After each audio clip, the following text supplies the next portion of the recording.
Hello, good morning. Morning if you are Central Time, or noon if you are Eastern. My name is Ann. I am one of the Sunlight mentors on the app, and based on some questions and things that we have been getting, I posted that I would be doing this live chat about all the high school details. And so we will just go ahead and get started. If you are not able to attend live, the video will be reposted and you can watch on the app and ask any additional questions. We are happy to answer them. So I thought I would start by explaining how high school with Sunlight is different than Sunlight in the lower levels.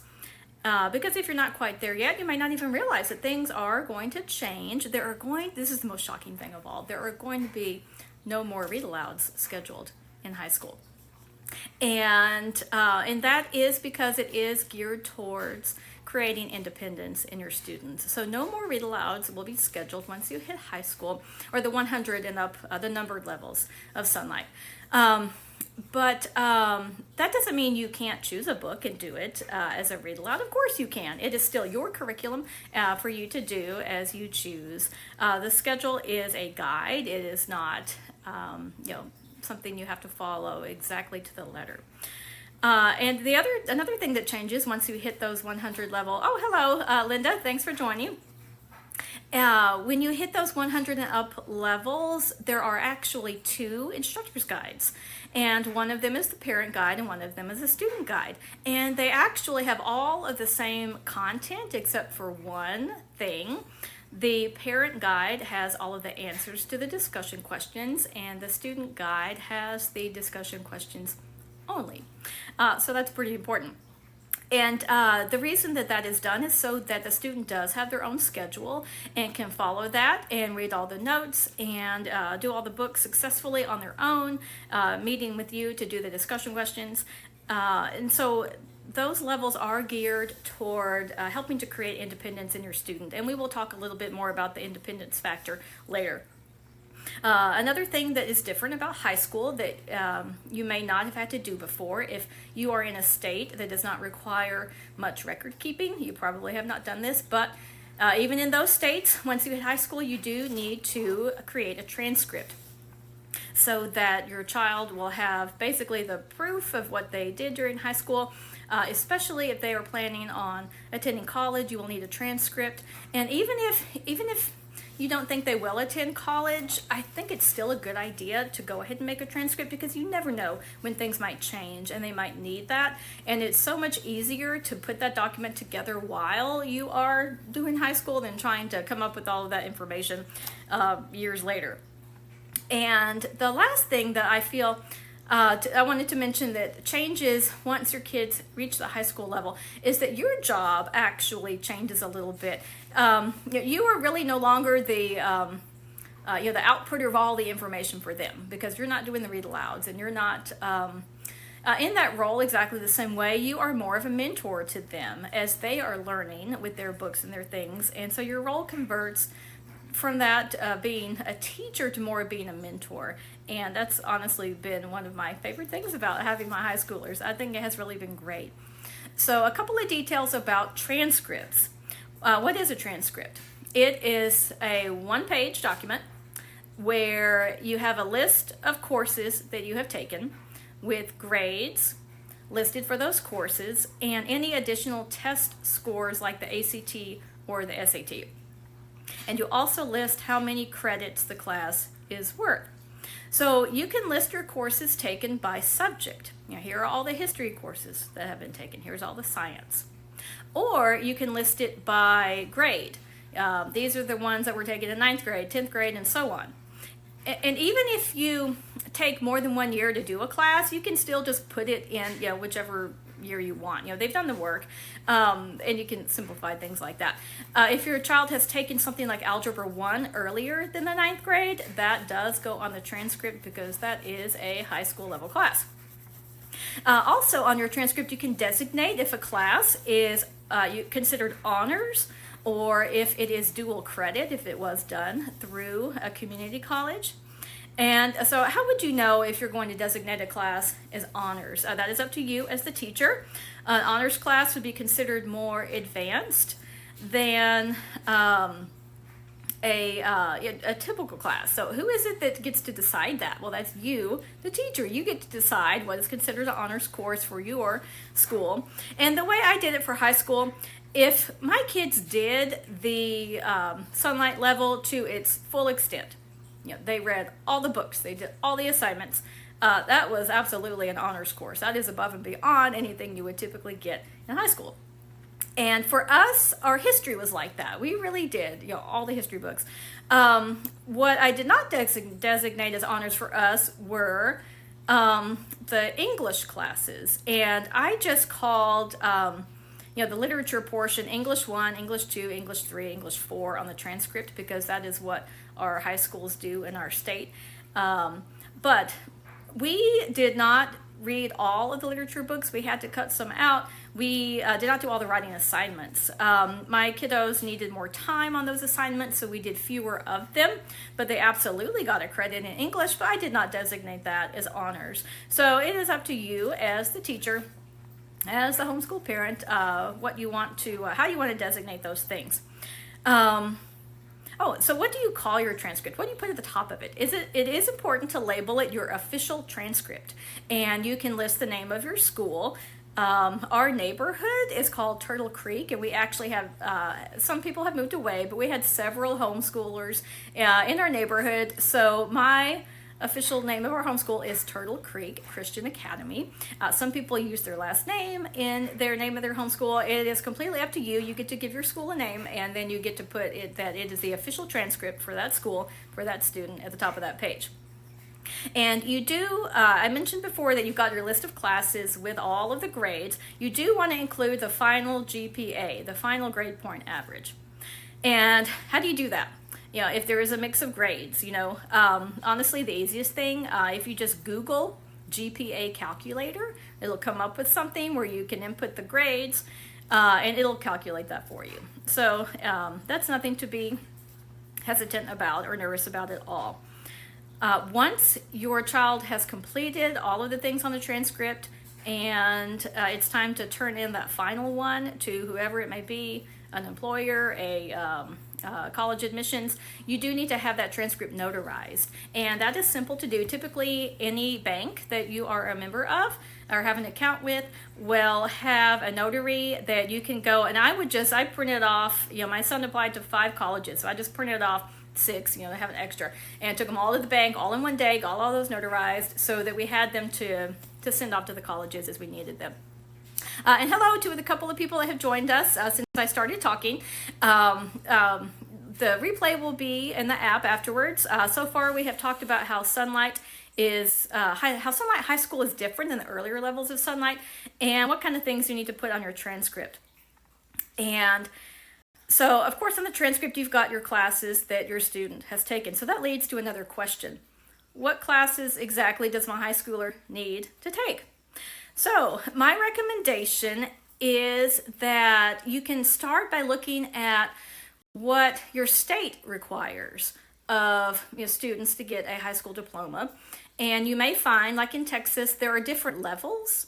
Where if you have a certain number of credit, it's called a such and such level diploma. You get more credits, it's called such and such, and you can aim for whichever level you want. If your child is college bound, then you need to go look at some colleges that you think they might want to apply to, and they will list on their website what their requirements are. They will say, we want our freshman applicants to have, and it will list them. And so you just use that while you're planning out your high school years. And in my experience, based on my research, you will need to have 4 English classes. And where I live in Texas, all the high schools just call them English 1, English 2, English 3, English 4. So that's what I did. If you want to be more creative than that, you can easily just use the name of the literature course that you're using, 20th century world history, American literature, things like that. What I found for science was that the schools we were looking at wanted 3 to 4 science classes, and they specified that 2 of them needed to be lab sciences, And it had to be 2 out of these 3 options: biology, chemistry, or physics.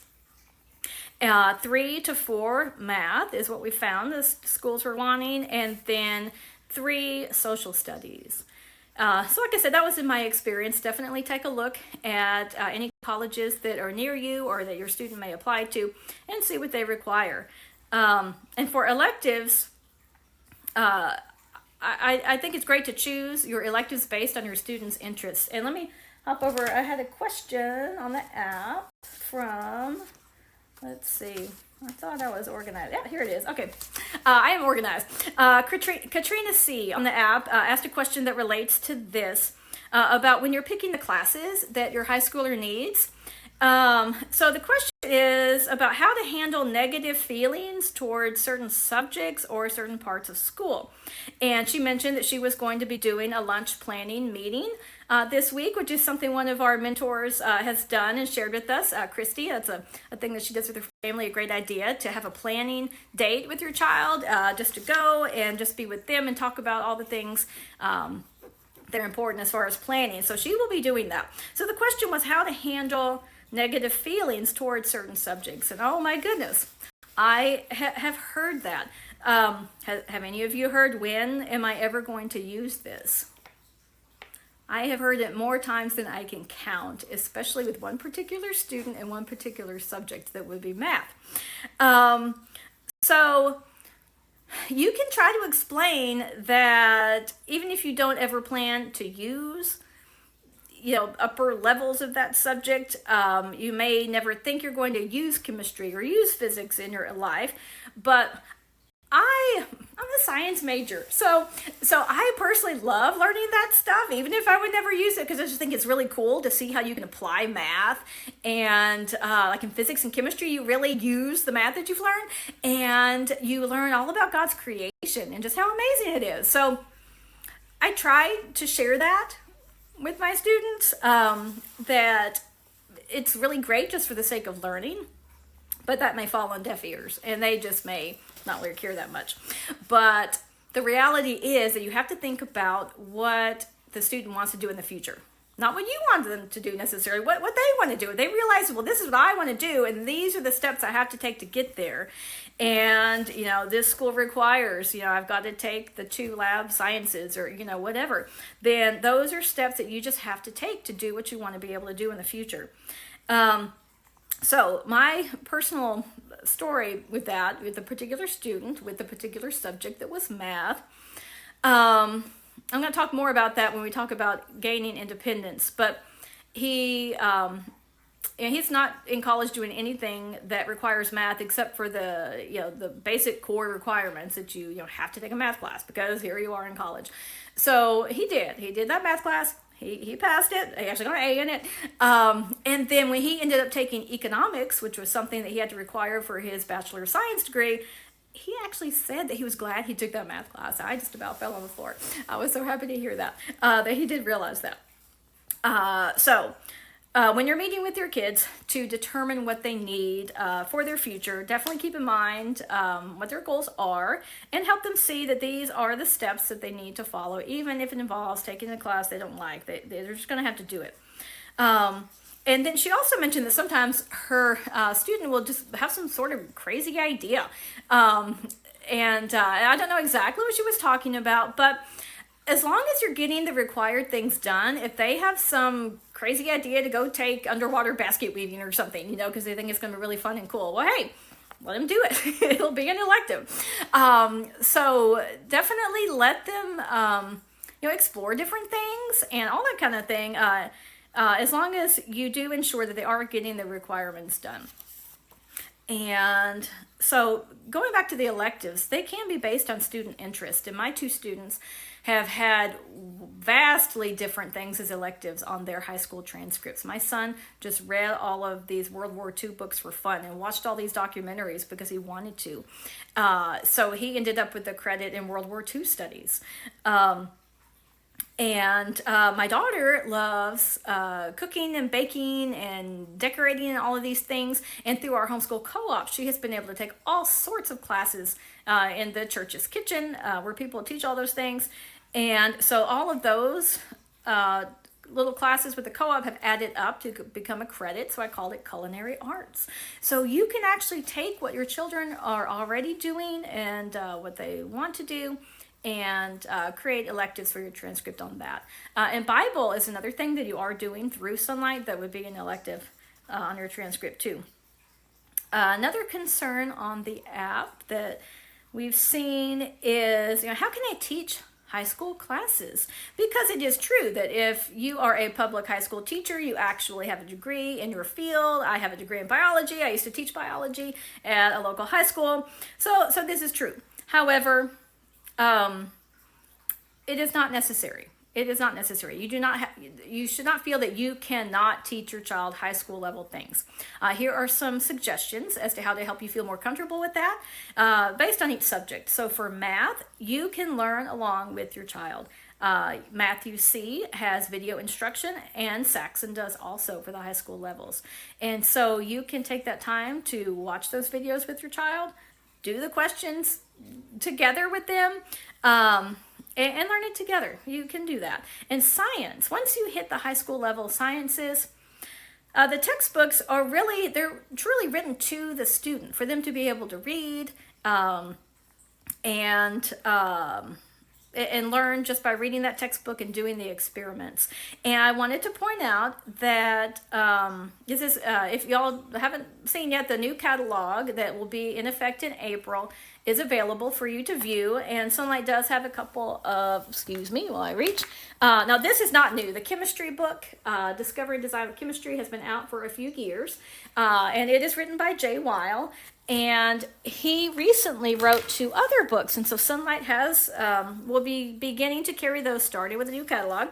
And we've got Discovering Design with Earth Science, which could be an 8th or a 9th grade level class, and Discovering Design with Biology is typically a 9th grade or a 10th grade class. And so these will be available with the next catalog, and I'm really excited about that. So they are written to the student, and again, you can read the chapter the night before. And so then if your student ends up having a question or something, you're familiar with the material and you can talk about it together. And the experiments. I know experiments can be totally scary sometimes, but Sunlight really does give you the tools you need to do the experiments, and they are explained step by step very, very well. I have been doing these chemistry experiments that go along with this book in Homeschool Co-op for a few years, and they just work great. And the Sunlight kit has been fantastic. It comes with everything you need except for the things that are not hard to get in your home. English is another subject that parents, especially as the kids get older, even when they're younger, it can be hard, learning to write. It seems so subjective, how do you know if they're writing well? Sunlight is coming out with another new thing, starting again with a new catalog. It's called the Language Arts Mentor Program, LAMP, and it is offered for all of the high school literature levels, where you sign up for the virtual class and your child does submit their work to a teacher who gives them feedback. And you are still the one in charge of giving them their grade, but they do get feedback from an actual instructor. So that is something that is offered, especially for people who do not feel comfortable continuing to grade their child's writing, if they're ready to have someone from the outside to take a look at that. So Sunlight is providing that, starting with a new catalog year. Another option with the high school classes that you can do, there may be a co-op in your area where your child can take one or more of these things. So some co-ops have actual complete classes. Jonna had a podcast recently on one that does offer complete classes where they meet once a week and they do their work during the week, but then they meet with a teacher. Other co-ops only do enrichment type of things. The one I'm involved with, that I do these high school science labs, we don't meet often enough to have everybody doing the same textbook and be able to cover all of it, but we can cover the labs, and that's what we do in ours. So take a look around. There may be some co-ops that you can do some of these high school things with, and your child can join in with the group. Another way to outsource things in college that you may want to think about is dual credit at a community college. And I will tell you, I love our Sunlight too much just to let all of these classes go, because theoretically your child could place into their community college and just take the government and the English and the whatever, and end up with actually quite a few college hours by the time they're done. But my personal experience was that I didn't, I wanted them to have their Sunlight because it's just so rich and engaging. And so we found a little bit of a balance, because the thing I wanted them to experience to help prepare them for college was kind of, how things work nowadays. It's so different than when I went to school. I actually turned in papers and handed them to a teacher at a desk. And nowadays it's all online with these different systems. There's Blackboard and Canvas. There may be another one out there. Those are the two that I've seen. And so I did have my children take just 1 or 2 classes during high school at the community college, so that they could experience having that system of turning in things that way. Having to follow a syllabus was easy peasy, because they had already been following their student instructor's guide and having that schedule, so it really was not that much different at all of a transition. But that is another way you can, and you just denote on your transcript that is a dual credit class, and you give whatever grade they earn, you put that on your transcript. And if they are but you also need to send that college's transcript to the college your child is applying to. So when you do a dual credit class or classes, you do need to send 2 transcripts to the schools your child is applying to. All right. And yes, thank you again to those who were joining. If you do have a question, pop it in the chat. I can see it, and we can talk about it. The next thing on my list is, how do we assign grades?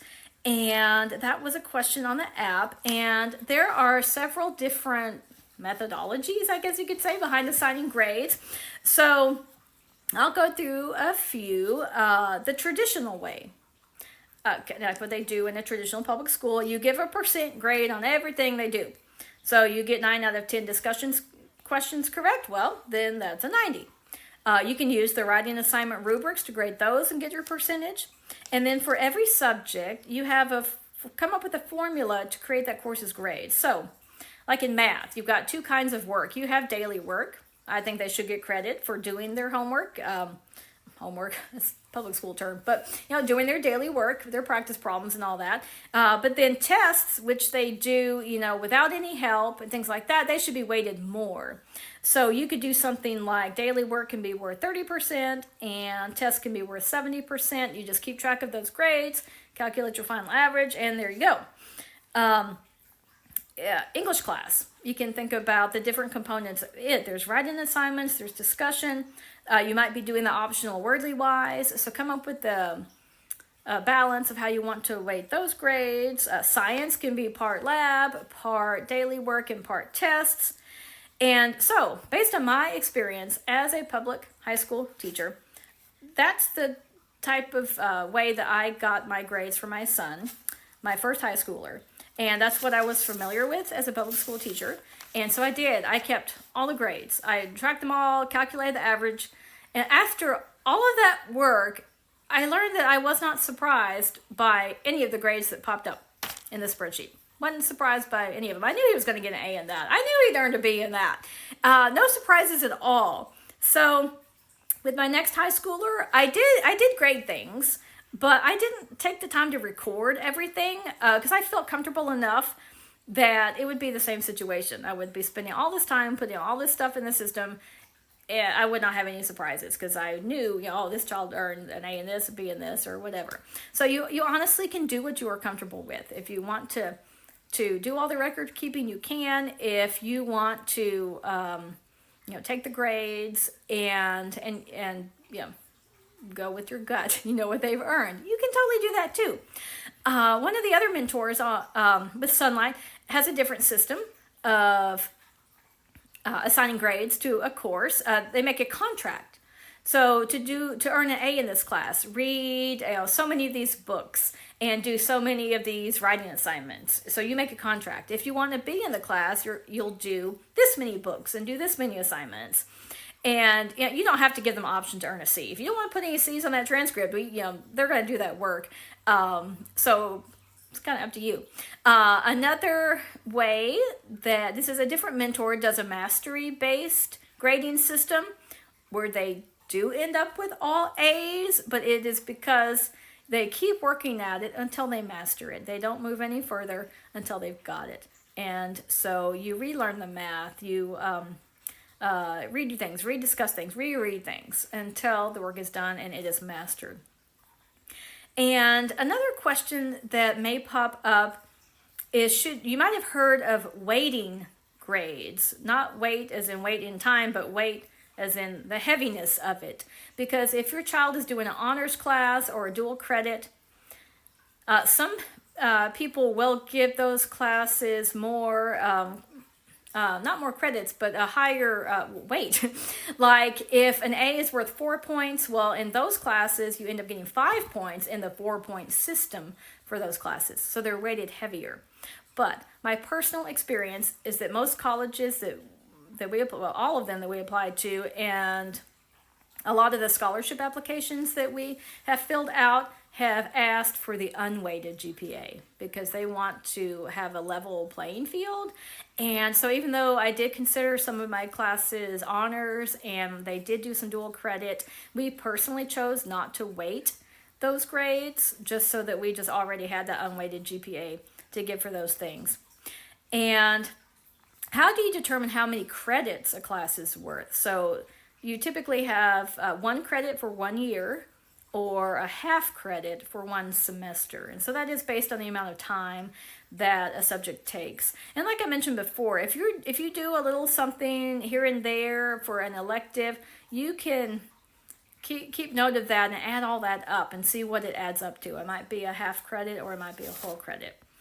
So I wanted to get to some of the other questions that we had in the app. Adriana asked specifically about how to be ready for college applications. And so these are some additional details. If your student is wanting to apply to college, what kind of timeline do you have to follow? What kind of things do you have to make sure that you have on your calendar to do?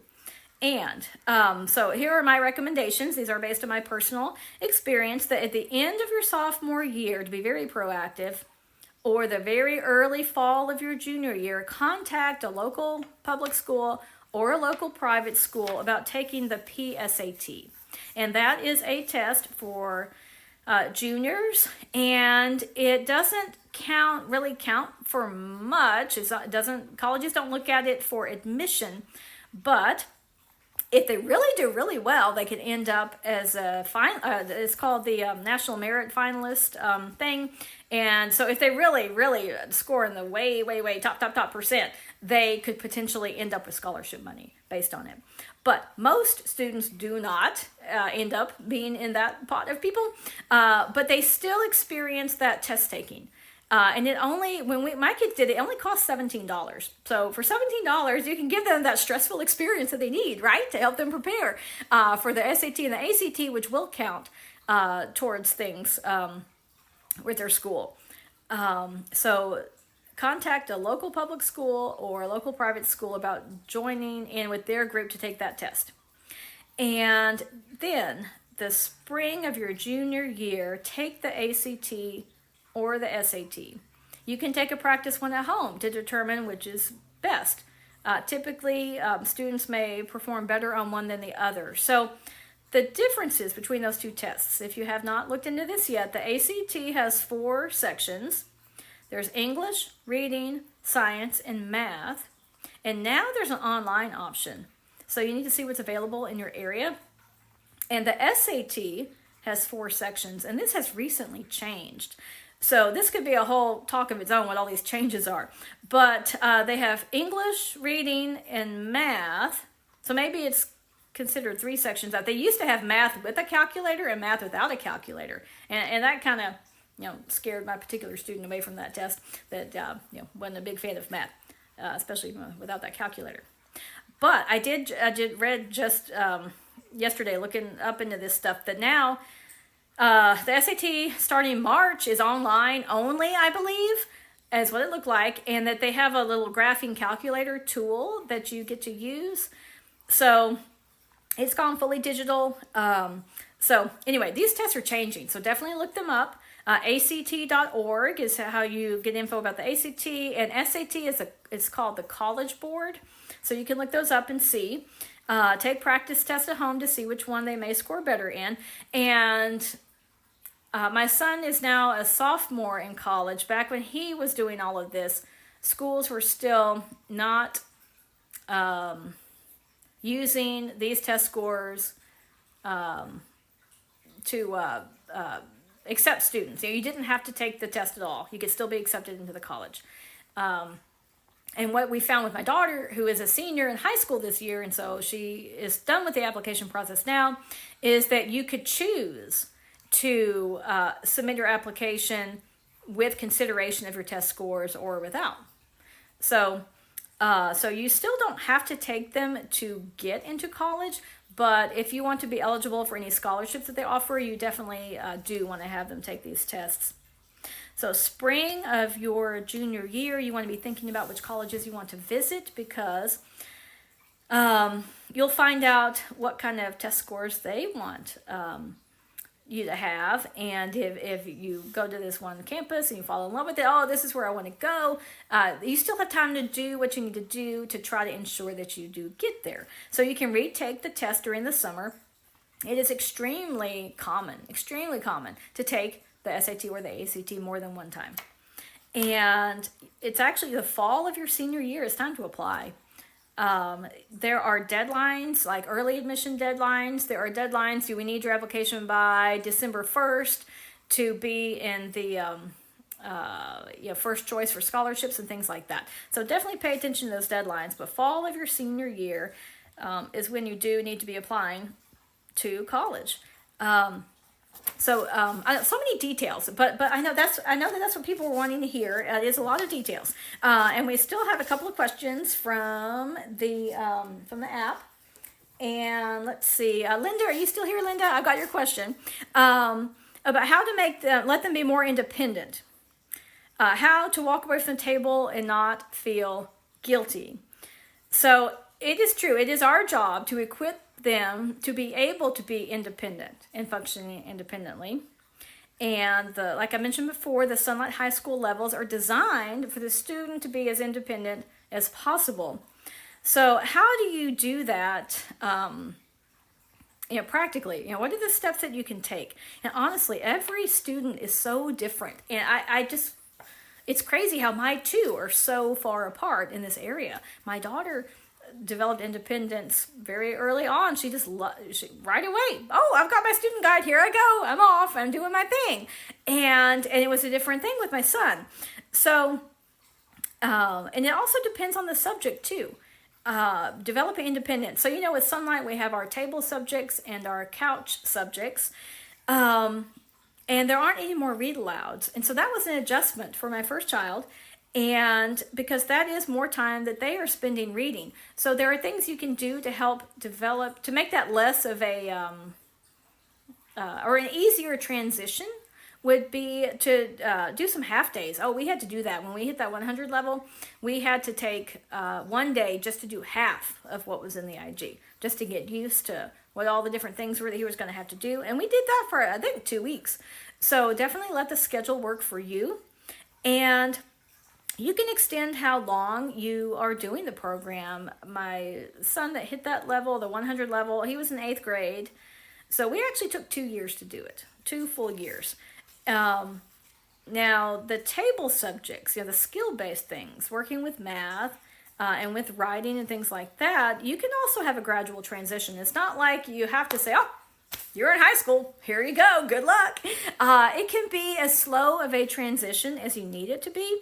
I mentioned before, like with science, I would read the chapter the night before, so I was aware of what they would be reading, so that if they had any questions, they could come to me and we could work through the things together. So that's one way to help ease into that.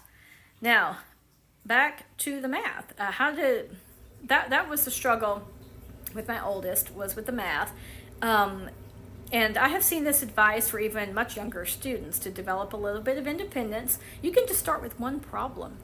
Here, do this math problem. Here, this is how you do these things. Okay, do this math problem. I'm going to go run and hang my clothes up. Or I need to go run and iron the shark. Come right back and check it.